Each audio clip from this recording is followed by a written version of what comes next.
and welcome to another video of Personal Finance New Zealand with your host Labuschagne.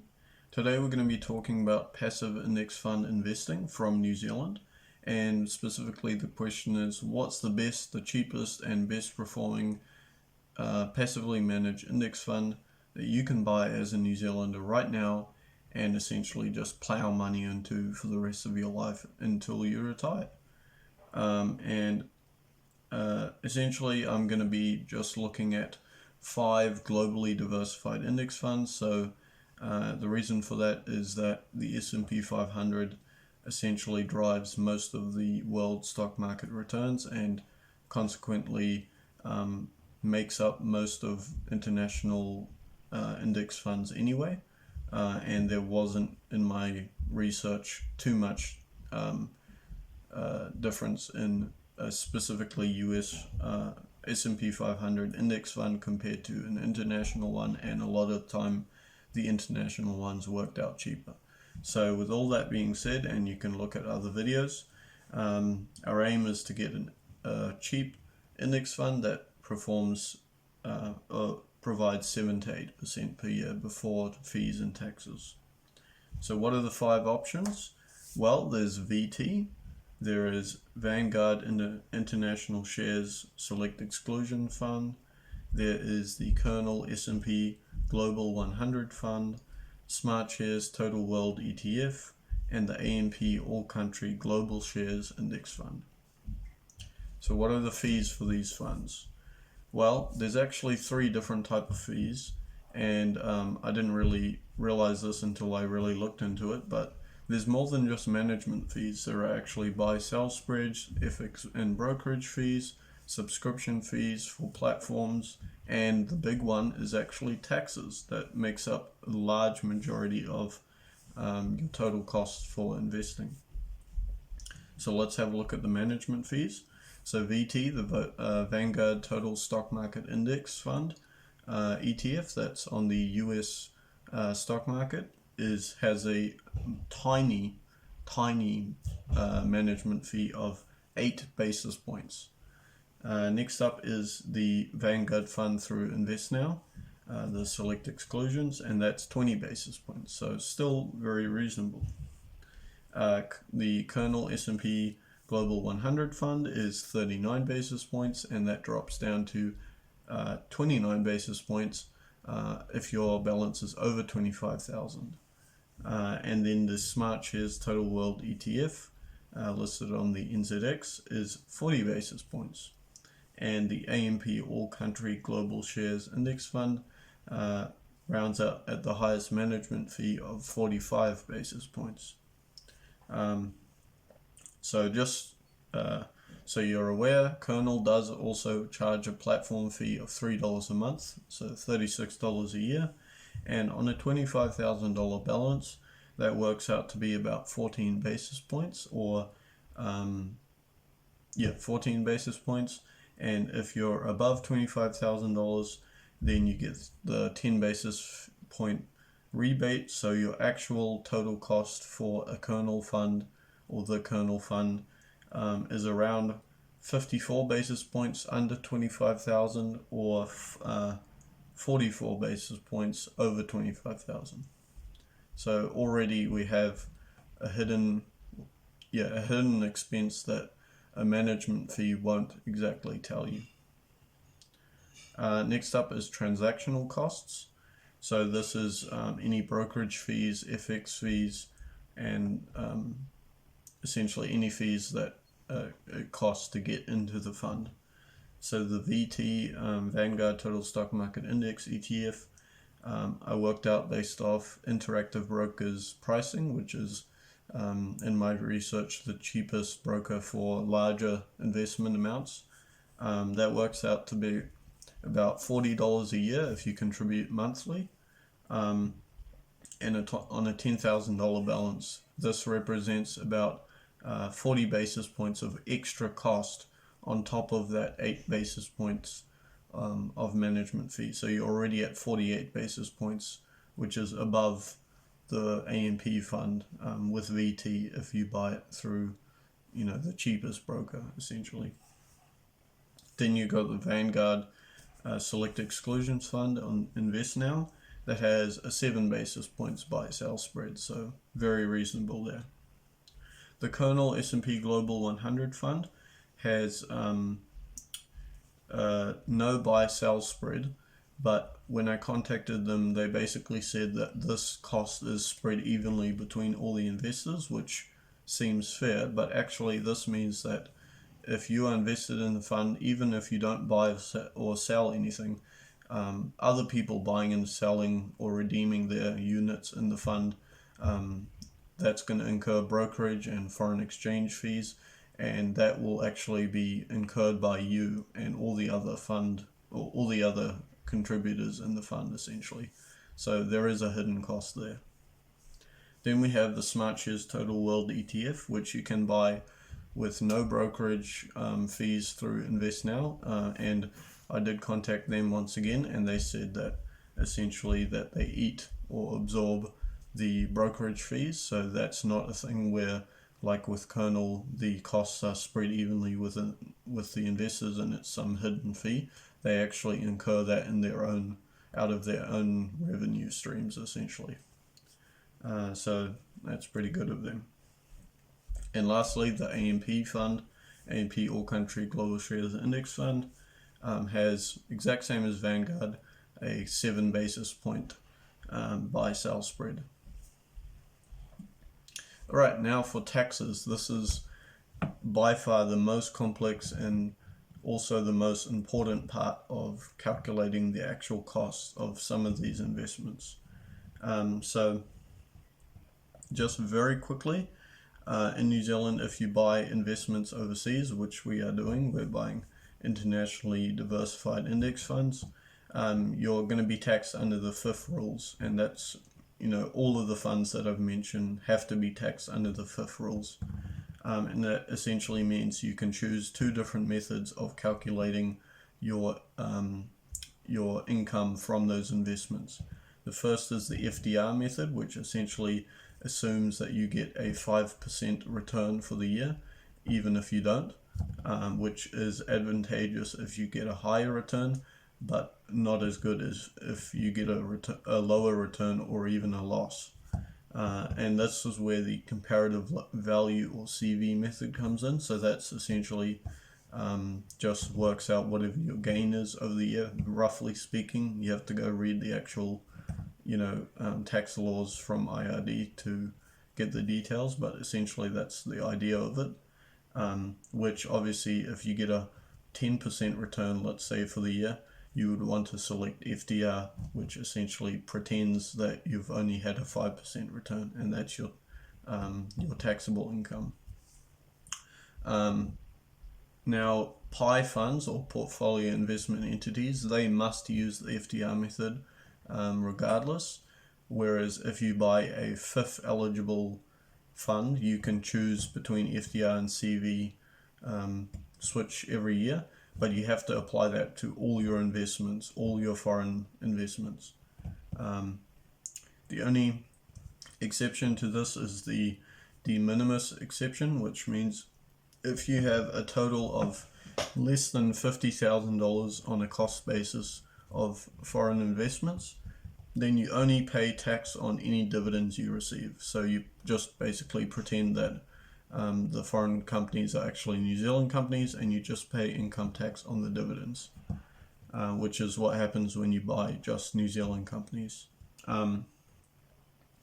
So with all that said, the benefit of a PI fund is that your tax rate is capped at 28%, whereas an equivalent FIF fund, any income you receive, however you calculate that, is going to be charged at whatever your marginal tax rate is, essentially. So this is where a really important point is with the Vanguard fund that you can buy through Invest Now.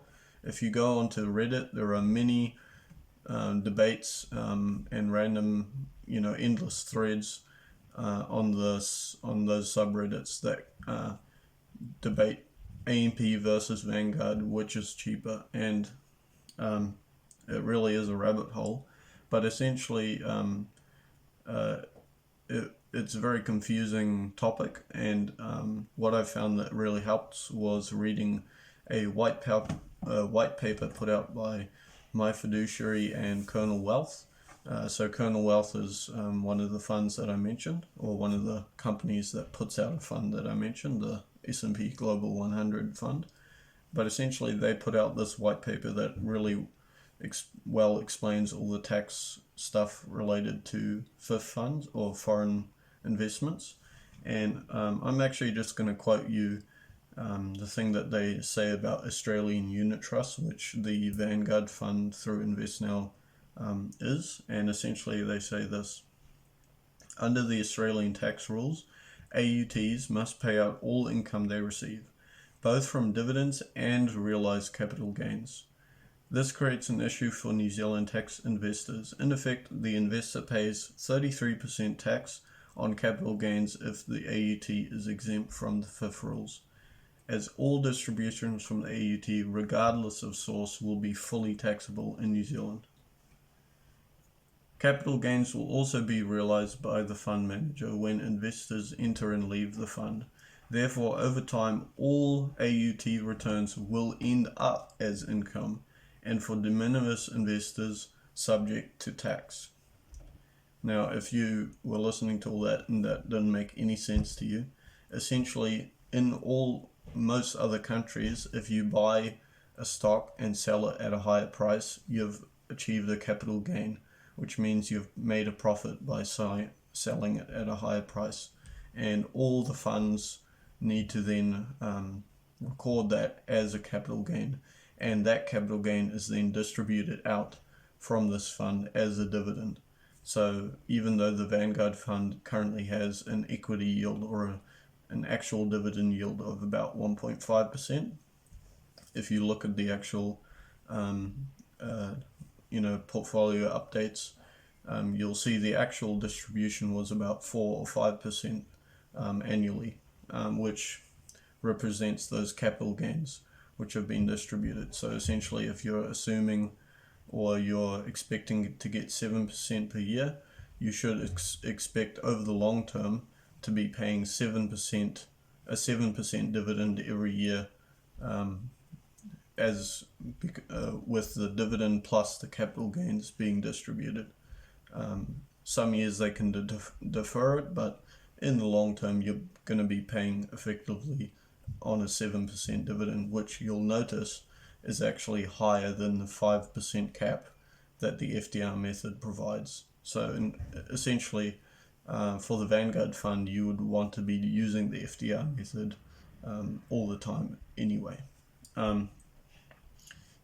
So with all that said, the last tax implication, or hidden tax that people don't consider, is tax slippage, or the inability to pass through foreign tax credits from some of these funds. So essentially, all of the funds that I've mentioned, except for the Colonel Fund and the AMP Fund, all have a tax slippage due to not being able to pass through foreign tax credits, which is the tax paid on non-resident withholding tax from companies, from overseas companies. So when they pay a dividend, the country that that company resides in takes off a bit of tax because you're a non-resident. So they take some of the tax, and then the ETF for the fund receives only the net dividend, and then you pay income tax on that as they receive or send that out to you. And within the unlisted pies, the Colonel and the AMP fund, they can actually claim back those foreign tax credits, or the foreign tax that was paid. So essentially that non-resident withholding tax that you're paying overseas has no effect, because you can claim it back on your tax return, whereas all the other funds can't. So if you put that into perspective, that means your actual your actual cost already for the Vanguard fund is that 20 basis points plus about 30 basis points of tax credits that you're not able to claim.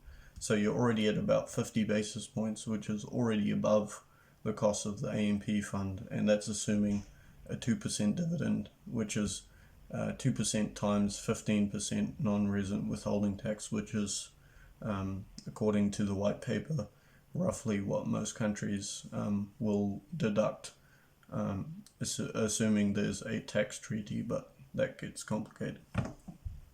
Anyway, with all that said, let's very quickly run through the actual total cost analysis.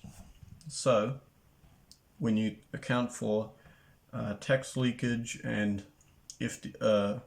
normal tax and management fees and brokerage fees and all that on the top marginal tax rate of 33%, this is your total cost. For the VT fund, 2.48%, details on screen. For the Vanguard fund and Invest Now, 2.2%. For the Kernel fund, through Kernel Wealth, 1.84% or 1.93% if you're under $25,000. For the Smart Shares fund, 2.1%. And for the AMP fund, 1.85%. Now, if you're thinking, hang on, I'm not in the top marginal tax rate, how does this apply to me? I have done the numbers and maybe I'll link it somewhere, but essentially even on lower tax rates, if you think about the Vanguard versus the AMP, the Vanguard, due to those capital gains, you're paying 5% regardless anyway, which means you're paying 33% tax above 28% if you're above 28%, or the exact same if you're below that 28% marginal tax rate, which means the only difference between the two is the foreign tax credits that you can't claim on the Vanguard fund, plus management fees, and then if you add the management fees for AMP, it still works out lower. So you can do your own calculations on that, but that's what I've found, even on 10.5%, which, full disclosure, is my tax rate, so it even applies to me. So to wrap up, I just really quickly wanted to mention something about the Kernel fund. So it actually tracks a custom index, the S&P Global 100, and for some reason Microsoft is the top holding, whereas every other fund has Apple as the top holding because it is the largest company by market cap, and it also means you're only investing in very large cap, essentially big companies, and you're not getting any of the emerging markets or smaller mid cap companies. So in my opinion, it's not a very well diversified global index. I would rather have some of those mid cap and small cap companies in there as well as that $3 platform fee that's really going to eat into the costs. So in my opinion, the AMP fund tracking the MSCI All World Index is going to be a lot better index to track. And it also stops you from having to switch from the AMP fund over to the Kernel fund once you're above 25,000. I would just stay in the AMP fund for the whole time. Also, the AMP fund versus Vanguard. You can argue that Vanguard will be cheaper if you switch methods every year, and there's all sorts of fancy things that you can do. But in my opinion, the fees, the ability to claim foreign tax credits, the fact that within any PI fund, all the FIF tax is calculated for you and reported to the IRD, so you literally don't have to do anything for the whole year. And it also means that you have $50,000 worth of clearance now for all your other, if you have individual stock investments, you can now go invest $50,000, essentially tax-free except for the dividends, outside of your AMP fund. And also, staying with the spirit of a passive fund, I also include in that having to do all sorts of fancy calculations and working out my tax at the end of the year. That to me, even though it's relatively easy, for the most part, it is an extra effort and potentially cost if you get a actual tax accountant to do that for you. So in my opinion, obviously do your own research, but the AMP All Country Index Fund is going to be the cheapest in the long term, the easiest, and it follows an index that includes emerging markets. Vanguard doesn't. There's all sorts of stuff you can look into, but in my opinion, the AMP fund through InvestNow really is the easiest, simplest, most tax efficient option, even with a very marginally higher management fee, which is still quite reasonable. So there you have it. I really hope you enjoyed. I hope it wasn't too overloaded, and if you've made it this far, like, props to you for actually sticking with it. If you do have any questions, or you think I've missed something completely and I've got this completely wrong, please comment in the comments and let me know. But otherwise, thanks for watching, and I'll see you in the next one.